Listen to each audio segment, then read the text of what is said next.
Wanni ati balleessite gurrabani dhagaye. Suuta natti himamta. Uummata taa'ee maallaqa isaanii sirratti akkana faffacaase waan ati jette dhibbatti waraabeetiin harkaa qabaa sirra jira. Jee yaa fuula uummataa duratti hin jee. Hayyee. Maal tahuuf qalbii uummatarra deemte takkaffaa. Taakka lammaffaadha. Eenyuutu mirga siikannee maqaa Harargee guutuutiin ati ummata kana waliin buusuudhaaf kaate. Maal jee bakka tamii pooyintiin haa tuqi. Pooyintiin uummanni keenya keessaafuu ijoolleen teenya haa galatoomtu ijoolleen teessan ta qalbii isaaniirra miilaan deemtee deebbaatee sanii miti. Hayyee itti fufi. Si galee? Ammallee lafaa kaatee wanni ati ummata homattuuf asirra baatee maali? Namni ati maallaqa bira kaa'attee ni jira akkasii kan nuti. Hin jiru. Maaltu si lolchiisere? Dhaggeeffadhaa mata uummata Oromoo hunda sassan dhaggeeffadhaa wanta kan jechuu barbaada. Ani kan gama kiyyaatiin yoo dhaggeeffadhaa gama kiyyaanii jechuudha. Ani naachitti amma booda wanni feete yoo taate ani wanta kanan galchullee deebi'een deen dubbadhu dhaggeeffadhaa. Ani algaddaas dhiifama gaafadheen jira. Ammas yoo sabuma kiyyaan ammallee deemu jiraatte wanni amma miidiyaa irratti oofaa jirtan kuni ani akka Nasraa Gursumitti sammoomtees ana sanattisee sabakiyya ani moomoo isni jirti moochuun isni jirti dhengaddaas deetiin jira. Dubboo ani taayimingii balleessuu kiyyaaf Oromoon kiyyanatti aaree jira.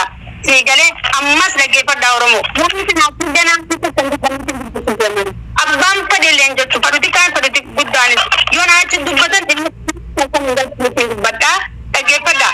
Ani osoo isin na tabsiisuu jirtanii tapha tokkoffaa namoosistanii lammaffaa moohamee sadaffatti dabarree jechuudha. Sadaffaa taayimingii muraasaa sekandii soddom kaafee irratti dhiibtiin addaan dhaabbachuu agarraan akka ashanguliitiin booyaa san narratti buutee ani riikaardiin nan godhamneetiin intala sanii wajjiniin taayimingii balleessa. Dhaggeeffadhaa Oromoo isinitti himaatii anaatu balleessa. Dogongoreetti isin goone wallaalaan isin goone osoon beekuun ta'ee balleessa. Sababni ittiin balleesseef ashanguliitiin sana kanarratti hin buuneef. Because hanga baranillee gammaddu waltiraan hanga beekallee haarifattu ashanguliitii booyaa san qofa narratti hin arginidha.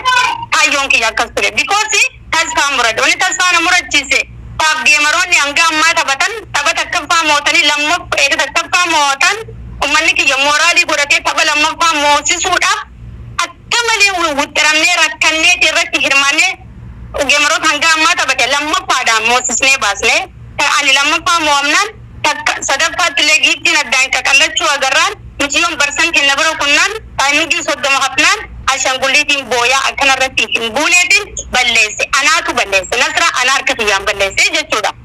Siigalee kanaafi uummanni kiyya maaliif taayimingii eeggattee yoo manillee moohamtee nu komattee maaliif nun eegini maaliif balleessiti jettanii miirri isinit dhagahame namni hundi dubbachaa eega jiraattan halkan sanillee godheen jira gaafateen jira. Ammas xiqqaarraa haga guddaatti Oromoo jechuudha.